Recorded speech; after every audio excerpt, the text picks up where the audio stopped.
Les amis, salut à tous, j'espère que vous allez très bien. On se retrouve aujourd'hui pour une nouvelle vidéo. Tier list Barça, c'est parti.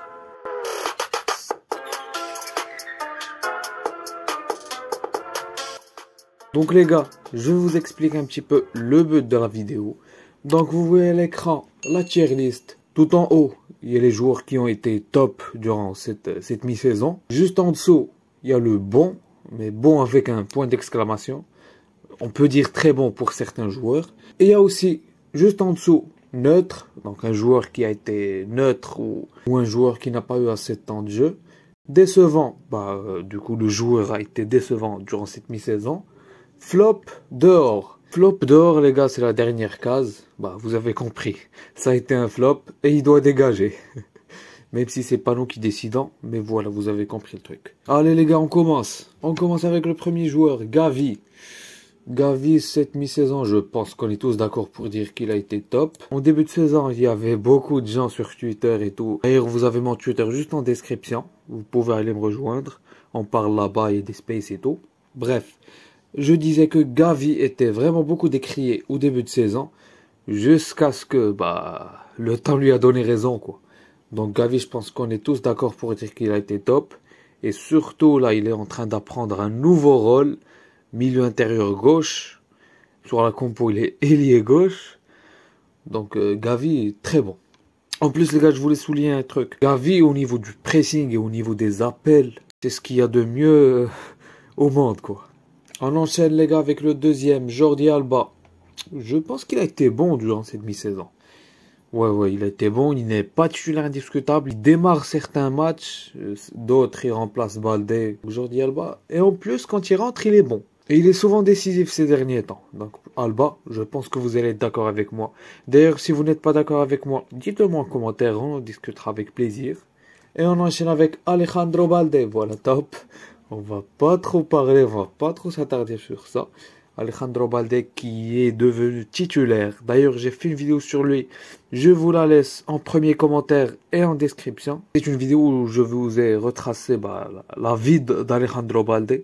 Et donc, son ascension au Barça. Alejandro Balde, les gars, titulaire indiscutable au Barça. Latéral gauche titulaire, l'un des meilleurs latéraux gauche actuellement en Liga, je pense qu'on peut le dire.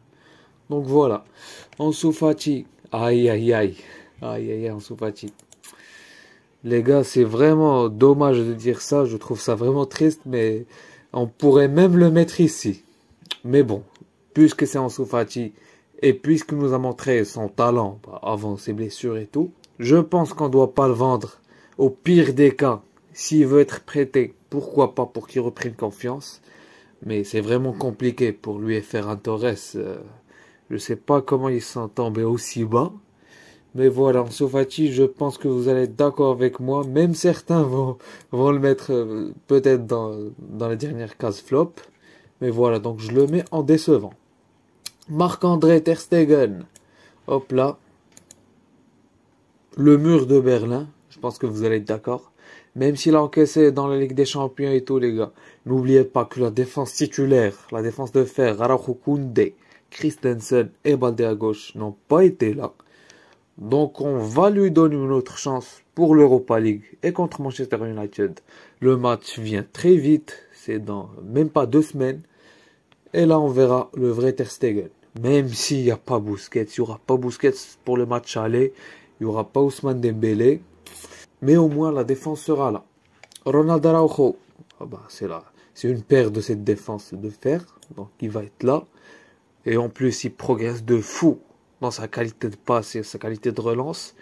C'est vraiment incroyable de voir sa vitesse de progression. Il apprend très vite, Ronald Araujo. Je pense qu'on va être d'accord pour le mettre dans les tops. Sergio Busquets. Les gars, cette saison, je pourrais le mettre même en top, voire bon, très bon si vous voulez. Je vais mettre en bon, parce qu'il va certainement quitter le club cet été. Du moins, c'est ce qui peut aider le club pour libérer un petit peu de masse salariale pour recruter. Une offre de, 20 millions d'euros net d'une équipe d'Arabie Saoudite.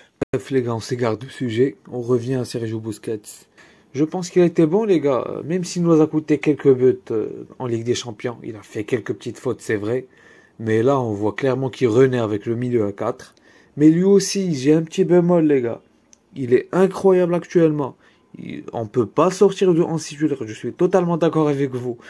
Il peut même continuer une autre saison avec le Barça s'il reste sur ce niveau. Voire même toute sa vie s'il reste comme ça. Sauf le petit truc c'est que dans les matchs à haute intensité, là, je vais attendre Sergio Busquets. Là, va falloir sortir des top performances comme il fait en Liga. On continue les gars, Ousmane Dembélé, hop là, top. Je pense que vous allez être d'accord avec moi. Ousmane Dembélé, provocateur du Barça. L'un des meilleurs ailiers du monde actuellement. Je pense qu'on est tous d'accord pour dire ça. Les gars, un conseil, mariez-vous. Bref les gars, Ousmane Dembélé, son profil, il est atypique. Il y a personne, il y a pas d'autre joueur comme lui. Il est ambidextre, il court vite, il centre très bien. Et en plus, il commence à progresser sur l'intelligence de jeu. Il commence à te mettre des petites passes cachées, des passes qui requièrent un OQE football. On connaissait pas ça avec Ousmane. Donc Ousmane Dembélé, on espère qu'il continue comme ça. Donc les gars, on continue avec Pablo Torre. Je pense qu'on va le mettre en neutre. On l'a pas trop vu. On l'a vu combien? 2-3 matchs. Il n'a pas eu beaucoup d'entrée en jeu lui aussi. Donc je peux pas vraiment le juger. Et pour Pablo Torre, les gars, il a joué un match complet avec la B le week-end dernier. Il n'a pas été faux. Il a fait une petite passe décisive, mais dans le jeu, c'était compliqué. Ça se voyait qu'il n'était pas en jambes, quoi. Donc on espère pour lui qu'il continue à jouer avec le Barça B en tant que titulaire. Et en plus, il s'entraîne avec le Barça A. Donc c'est bénéfique pour lui. On verra les résultats en fin de saison. Pedri González, top. Je pense que je n'ai même pas besoin d'argumenter. Pedri, c'est une dinguerie, les gars. Quand il est haut, les passes clés qui te sortent, c'est un truc de fou. Et en plus, on l'a vu dans un autre registre, quand Busquets s'était blessé le dernier match contre Séville, il était en double pivot avec Frenkie. Ah, les gars, bref, les gars, Pedri, il vient d'un autre monde. Robert Lewandowski, je vais le mettre en top, les gars. Je pense qu'on va être d'accord sur ça. Même s'il n'a pas été fou lui aussi en Ligue des Champions durant les grands matchs. Je me rappelle qu'il a raté son match face au Bayern parce qu'il a eu beaucoup de ratés. Je sais pas ce qu'il lui avait pris quand on s'est déplacé à l'Allianz Arena. Mais voilà, c'est le petit truc qui me fait un petit peu hésiter. Mais je pense que Lewandowski, il est juste sa présence sur le terrain, ça fait la différence, quoi. Vous voyez, quand il y a Ansu en 9 et quand il y a Robert Lewandowski en 9, c'est pas la même chose. Et en plus, il est meilleur buteur de Liga. Bref, Robert Lewandowski, top.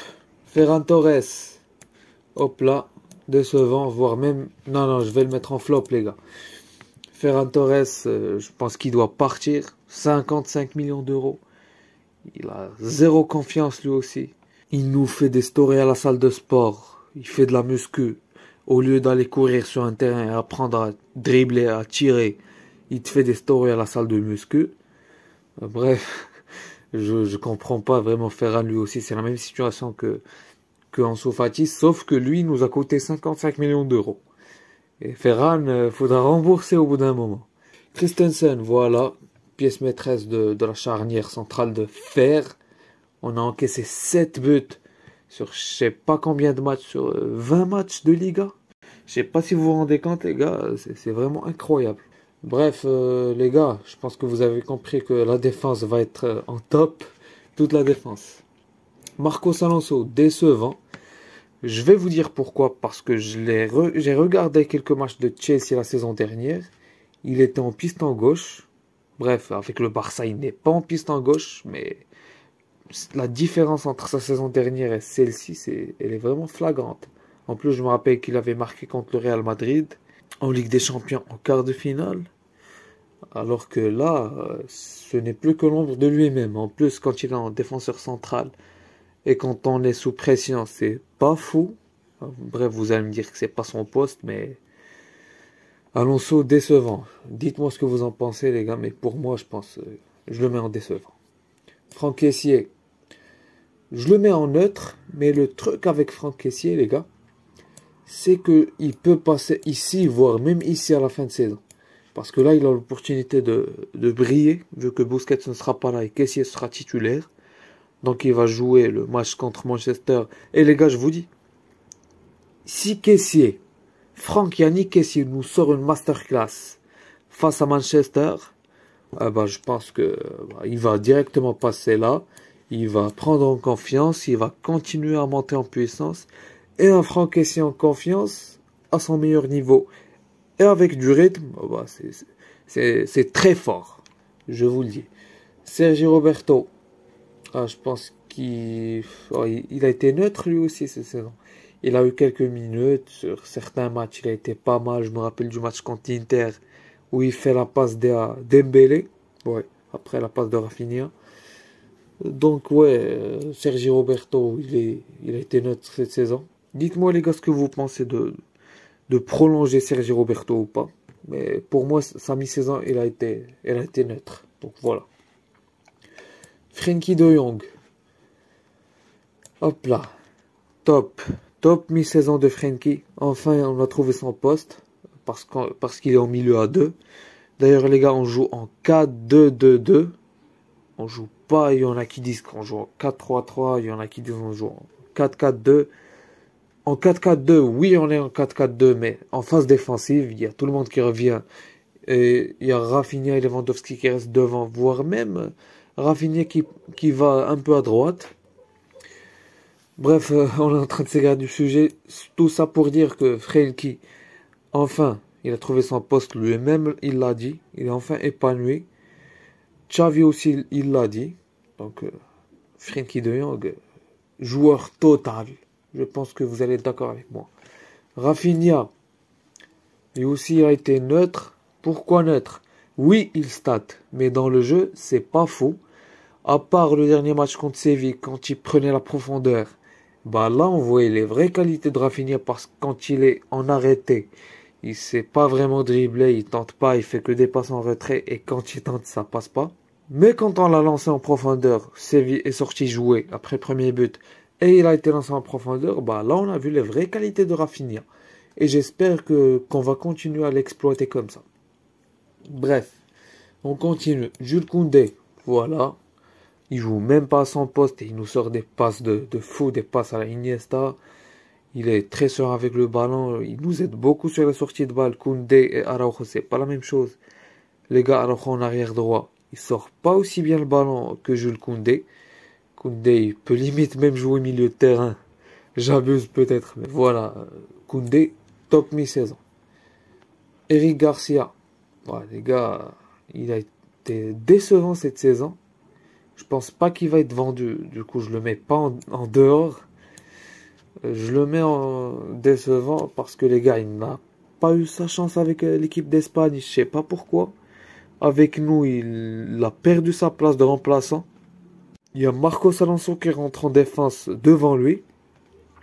Donc je pense qu'il y a un truc qui ne va pas avec Eric Garcia. Et s'il pouvait nous rapporter quelques centimes, pourquoi pas le vendre? Iñaki Peña, il a été neutre, on l'a pas beaucoup vu. Je pense qu'on l'a vu tout le temps avec Pablo Torre. À part un match. Bref, il a dû jouer 2-3 matchs. Je peux pas vraiment juger les gars sur 3 matchs. La même chose pour Arnaud Tenias. Donc voilà. C'est la fin les gars de la tier list. Dites-moi ce que vous avez pensé de ça en commentaire. Dites-moi si vous n'êtes pas d'accord avec moi sur 1, 2, 3, 4, voire même toute la tier list. Ça m'étonnerait mais voilà. N'hésitez pas à mettre un petit like, un commentaire. Ça soutient vraiment la chaîne. Et à vous abonner et activer la petite cloche. Et moi je vous dis ciao à la prochaine vidéo.